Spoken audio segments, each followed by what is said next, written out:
Maranatha, the King is coming. Mina i-testimony yami ngeyokusila. Ngibonga uNkulunkulu ngokusila. Ngangingahambi so, ngangifuthi. Ngisithi. Ngalala ngangingathibiliki. Ukuthi ngithibilika kwakungumsebenzi. Ukusebenza nganisebenza ngihlezi. Kodwa ngawonela ngokubonana lo mngani wami. Laye oyegula engangimbona sibile egula la iphathekile. Kodwa ngathi ngihlala laye kwelinye ilanga ngambone se-right seqinile. Ngathi ha wena mngani kathi kuhamba njalo akunjele lami.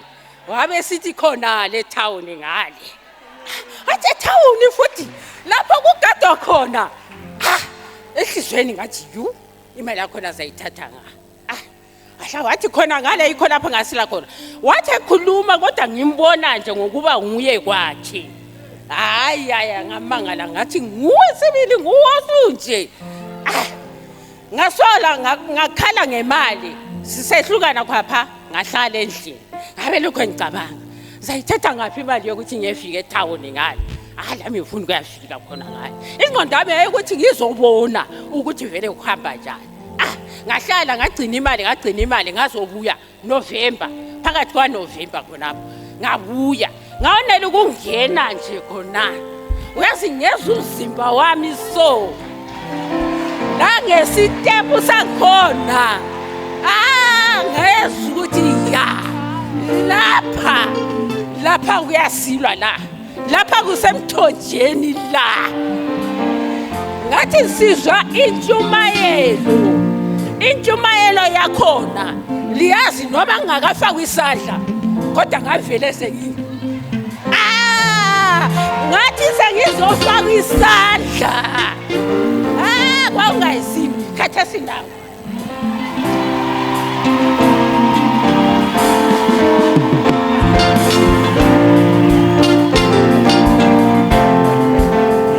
so amazwabo okuqinisa umahubo wani kasithembeleni enkosini kuthiwa ubusisekile umuntu othembela enkosini ngamazwi engade ngiwazwa khona ngithi ngingawezwa engangena kimi uyaze benze nje abesenza njengephilisi ukuthi ngibe ngisizwa sibi ukuthi amazwi la ayangena kimi endla lapho kubuhlungu khona bengisizwa ukuthi lapho kumele ukutshintshe ukuthi noma lilizwi lokukhuza ukuthi ngani ukhuza wena ungani liyahlaba kuwe ungazondi ungacaphuki livumele lingene likhuze phakathi